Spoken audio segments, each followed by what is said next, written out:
What's going on, Junkie Nation? Gorgeous Georgian goes, always catching up with the big names in the sport. Today, we get to talk to a rising young star, Malcolm Wellmaker, who had a big win over Cameron Saaiman at the UFC event in Kansas City. Malcolm, you did a number on him, man. You look great. You look like a seasoned veteran. You're only 9-0, but you look like you're 19-0. Thank you, man. Thank you. It all felt too good, man. That was I feel like maybe my best performance to date. So I'm glad that's the image I gave off. The first thing I looked at was, how old is he? You're 30. Yeah. I wish you were 22 because I just think you can honestly really do well in the sport. Here's why I say that. The great ones, it all happens in slow motion. And to me, it looked like for you were operating in slow motion. In other words, most of us are fight or flight. We're nervous. We're just closing our eyes and doing this. Yeah. And you look like you were watching, looking, ready to seize the opportunity. And when you did it like it was nothing. You know, like you're very comfortable out there. Yes, sir. Yeah, man. I everything was definitely in slow motion. And I used to have that thought process, man, I wish I'd have found this younger, man. I wish I'd have got signed at 22, 23. But I didn't, bro, and I think so much of my story that's powerful is because of my age, the time I spent working in the trade, all the things I've been through that made me who I am and put me in this position. So, hopefully I'm one of those exceptions like Ngannou or something that gets in late, has a crazy run and accomplishes great things. So I'm happy with it, man. Both Randy Couture and Daniel Cormier, I think, started at 32, 33. Yeah. So, and they're legends. That's they right. both won titles in 2 different weight classes. Oh, yeah. And they're both such big names that they're still in the sport, but now they're behind the mic, That's So, right. yeah, it's never too late. I think you just have to probably speed things up, not have as many bumps in the road. But here's another thing I like that you did. When they asked you who was next, you didn't exactly give a name, but I like that you said in June in Atlanta. It's 2 hours away. Let's make it happen. You got to stand up for yourself in this sport, Malcolm, and you did it. Yes, sir. Yes, sir. And what's funny is, I had my meeting with Paul Felder and the other people before the fight, and we discussed that. They was like, well, when you get on the mic, make sure you say that you really want that fight. And I almost forgot, but Paul, he reminded me, like, he prompted me to say it. So big shout out to him because that's something that I really, really want to do. I really would love to fight in Atlanta in June. Who would you like to fight in Atlanta in June?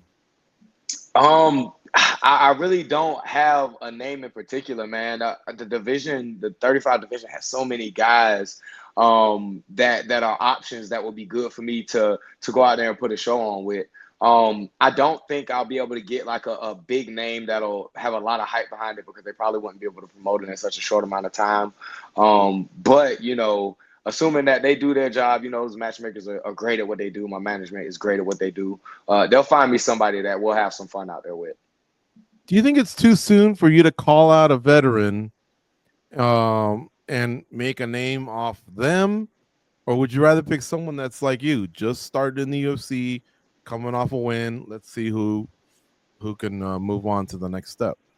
I don't think it's too okay. I feel like it's too soon for me to call one. Yes, I don't want to drop any names yet. I'm so new. I got no skin in the game.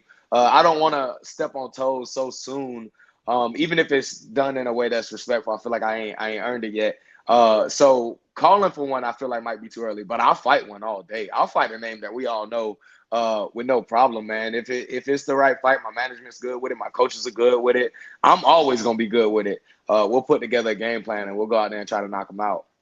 Be careful, Malcolm. I'm setting traps here. Here comes the trap, all right? Come on. Here comes the trap. You ready? Yeah. When's the last time you were watching fights with your boys on a Saturday and it was a bantamweight and you go, I could kick his ass? Oh man, almost every Saturday, bro. Oh yeah. Every Saturday there's a bantamweight fight. Okay. Now, competition, man. Is there someone that you follow or come across and you go, man, that guy's a jerk, I'd love to kick his ass, and he happens to be a bantamweight? Nah, I ain't gonna call no bantamweights no jerks. No? Nah. I picked like the softest insult there is. I didn't say motherfucker or nothing like that. I just said jerk. Nah. The only call out, I joke about it all the time, but it's Marab because, it can only be one machine. I'm the machine, he the machine. One day, hopefully, I'm in a position that Sean O'Malley's in and I get to fight him. Whether it's for gold or not, I think that'd be an amazing fight. But that's surely, farther down the line. Yeah. Well, all right. That's cool. We made our attempt. And yeah, we gotta leave Marab alone. He's at the I dodged top that right trap, now. right? So there's a lot of levels. But you brought up a name, Sean O'Malley. I remember when Sean O'Malley started off, he was getting some names, and everybody was like, "Well, is the UFC kind of protecting him? He's not getting any." Boom! All of a sudden, it was Peter Yan overseas. Oh man, I and Abu remember. Dhabi was like, "Whoa, that's a big step." Yeah, But yeah. guess what? The big step paid off, and he hasn't looked back ever since. Yep. Yeah, I remember when that fight got announced, and I was like, bro, he went out of like the ranked guys, he went for like the most dangerous, scary guy there is. And I mean, he put on a hell of a fight, man. Very impressive. I salute him for that. And he gained so many people's respect for it. So, hopefully when I get an opportunity like that, I put on a show and I get some respect too.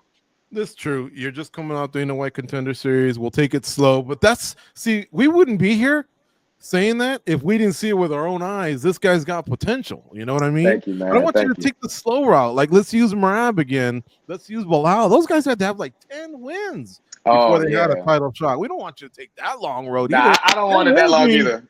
10 wins means you're like 34 at this point. That's right. That's right. That's right. Yeah, if I could get some quality wins in a shorter amount of time to get me up the ranks faster, that's definitely the route I would prefer for sure. Yeah. All right. Goes. What do you have for our guest today? Are you, for the rest of the year, do you consider yourself one of them guys that's just always going to be ready? It could be short notice. It could be anything. Like, because, we've, at the same time, we've said we want to see you get in there. But at the same time, we also somewhat want you to take your time and get better because there is a lot of potential. What do you feel like the year is going to be like for you? Yeah, to be honest, my whole career, I've been the guy that's always ready and waiting for a phone call, man. I've literally like showed up to teammates' fights and guys like have an opponent miss weight or something and be willing to step in like, the day before the fight. I've literally had opportunities like that I've tried to take.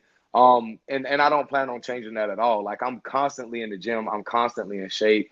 I'm always working out. The only difference between me and a camp is, maybe intensity of sparring and conditioning. But other than that, I'm always training. I'm always learning. And I'm always a short period of time away from being fight ready. So I'm going to stay like that. And I want to be active this year. For sure, June would be amazing. And at least one more after that and even another one if I can. Do you remember any particular moment, whether it's in the gym against a veteran or in a fight, a particular moment where you look back and go, that was the moment I knew I was ready for this. This is going to be my career. And I can not only do it, but be successful at it. Yeah, it was my second pro fight when I fought for Jorge Masvidal. Biggest opportunity I had, I had First Round reach out to me with the opportunity to fight on his show.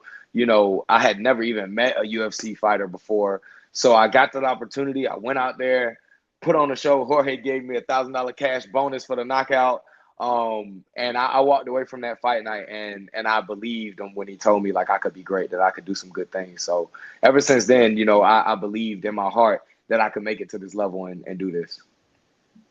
This particular fight, it was such a great knockout. How close was the outcome of the fight, what actually played out, to what you had envisioned going into the fight? Was this something that you had seen on tape that he does, or it was just so remarkable? I'm curious what you thought before the fight, the way it was going to go down. Yeah, so me and my coaches 100% believed that it was going to be a right hand that knocked him out. We definitely didn't think it would be that early. And the reason why is because we expected him to come in and wrestle. We thought his striking was going to be to set up takedowns and try to keep me there and make it a tough fight for me, and expected for me to be able to strike with him to have to work my way through the wrestling first. Fortunately, he never even level changed to try to shoot for a takedown, so it came a lot faster. But we watched a lot of footage on him, and he does a lot of forward moving like punch, not quite blitzes, but kinda. And Peyton Talbot traded a left hook with him when he threw his left hand multiple times. He's even done that in previous fights. And when I was drilling it, we didn't like the left hook. We liked my right hand, beating him to the punch with my right hand. And the only difference was I threw it from southpaw when I thought I was going to throw it from orthodox. But 100%, that was the shot that we drilled. We expected to knock him out with, and it did. Picture perfect. Make that call to your boss yet? About what? about, hey, I might not be showing up to work. I got Oh a little no. extra. Yeah, I went and picked up my tools this morning. I grabbed my welding hood, I grabbed my Carhartt jacket, my hard hat, and I loaded up and left for the very last time for my job this morning. How's that feel? You know, that's for a lot of people that can be a scary thing, but you have so much momentum and you prove to everybody that you deserve to be where you're at. What did it feel like making that move to grab your gear and now you're all focused on MMA? You know, it still doesn't feel real. I got in the trade at 2015. It's been 10 years almost that I've known nothing other than earning my money on the construction site. Uh, it's weird to think that I don't have to do that anymore, and my bills are still going to be paid. And it's bittersweet too because the guys I work with are like family to me. I've been at the job I'm at now for over 2 years, man. These guys have been a part of my life for so long. We've gone through Christmases together. They've been to my baby showers and stuff. Like, man, I love these guys. I bought biscuits on the way in. We sat down at the break table and talked for an hour before I left. It's bittersweet, man, but all of them want to see me win. So it's good, man. And I'm going to go out there and try to make them all proud. Walking back through the curtain after what you just did, you have a certain swag to you, but at the same time, you're also a pretty respectful guy. But I imagine that chin was up pretty high as you walked through that curtain. Did any of the veterans say anything to you? The matchmakers, Dana White, anybody kind of give you a fist bump? Like, hey, man, what you did was pretty awesome. Yeah, man, I actually ran into quite a few UFC athletes when I was walking back. A lot of them was coming into the show. Giga Chikadze, me and him actually clicked really well at the hotel a couple times. Bro, he embraced me with so much love and told me how proud of me he was because he told me before the fight when he saw me warming up, like hitting mitts in the hotel, he was like, man, you go out there, you have fun like that, you're going to put on a show. So he was so proud of me. Benil Dariush was with him. And he told me, like, my boxing looked like Canelo's, bro. That was a huge compliment coming from him. Jamal Hill stopped me and gave me dap. Joaquin Buckley, embraced me so much. And the list goes on. But it was incredible for these people that I've seen on TV and watched for years and enjoyed watching to single me out and give me a compliment and be proud of my performance, man. It's crazy, crazy. I love that Giga shout out because I'm a Giga fan. I'm bummed out that he lost, but Yeah. let me tell you something. That guy's striking is so smooth and fluid. I was watching him like Yeah. whoa, like I could just Yeah. sit here and watch this all day. He can get that leg up so easily. He can snap his punches so fast. He's so good. It He's sucked so that good. once it went to the ground, he kind of didn't have answers on the I ground. know. He was closing his guard, and I wanted him to open it up and just get up. He was trying to tie him up a little bit more, but Yeah. watching him strike is really a thing of beauty. So for Yeah. him to recognize you, that must have meant a lot. No, yeah, I've been a fan of Giga for a while. And like I said, my very first day in the hotel, I went to work out. He was there. We talked a very little bit, and he saw how excited I was jumping around, enjoying myself. And from that moment, for the rest of the whole fight trip, man, every time he saw me, like he said, "What's up?" And the sweetest guy. I told him, I said, after the ceremony weigh-ins, we was in the back. I told him, I was like, "Hey, I told everybody in Augusta, you my best friend," and he was like, "We are friends." You know what I mean? And bro, just sweetest dude. I love him. Love him. I got a few questions for you here, Well, man. I'm really you know excited what, to talk to you. Well, George? I think one thing that I don't know how well you got along with them, but George and I were originally from Orange County, California.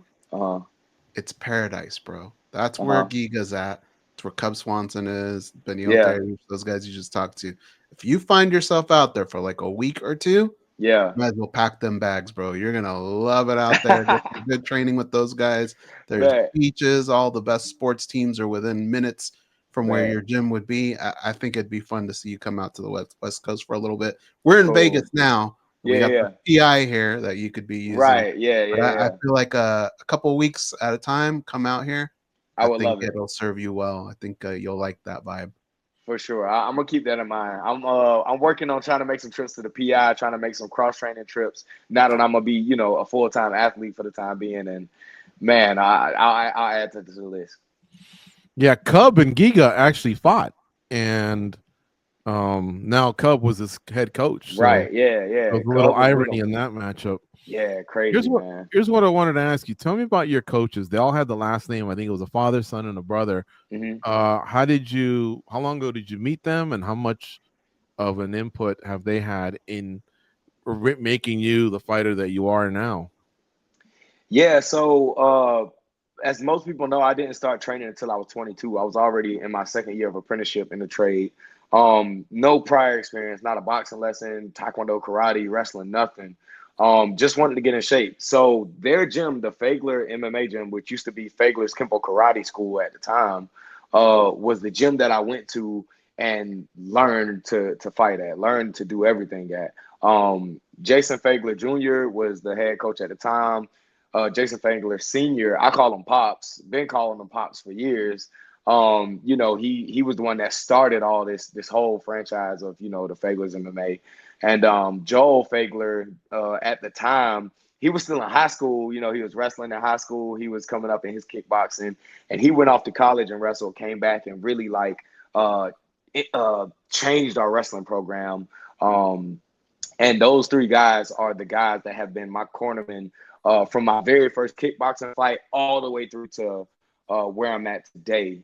And these guys developed me from a blank slate to every skill that I have today. I mean, absolutely every part of it. My grappling, my wrestling, my boxing, my kickboxing, my everything. And their family to me in every sense of the word. Everything that I've been through in my adult last 8 years of my life, they've been a part of, good and bad. So I love them dearly, and you can expect to see them with me my whole career. They looked happy out there, just as happy for you, in that moment. But that was the first time I had heard their names, and I was like, okay, they're on the map because they got themselves a fighter. What's the gym like? Are there other killers in the gym? Or are you kind of the first guy, and maybe you're going to open the doors to more kids? Or tell me about that. Yeah, bro, our school has some talent, man. And that being said, we're a very undiscovered gym and area because we've got an MMA show that comes to Augusta once every summer. That's it. So our MMA scene is not huge at all, and our gym is the only legit MMA academy in the area with competition athletes. But I say that, and Jason House, he signed me and helped me get where I'm at. But immediately after me, he signed Joel. I got another teammate named Quincy. He signed Quincy. Those are two guys 100% that's on track to being in the UFC in the next couple of years. And our amateur team has some very, very talented, promising prospects. And those guys, after seeing what I'm doing, man, they have a fire under them. So, even though we're just not the world is just not finding out about the Faglers, I think we have a place to stay in the UFC, and y'all gonna be seeing us for a while. And here, all I would have thought was maybe peach pie and the Masters is the only thing you can do when you go to Augusta, Georgia. And now all of a sudden we got a gym on the scene. Yes, sir. Yes, sir. We gonna really uplift the MMA scene in the community. That's the plan. You ever been to the Masters?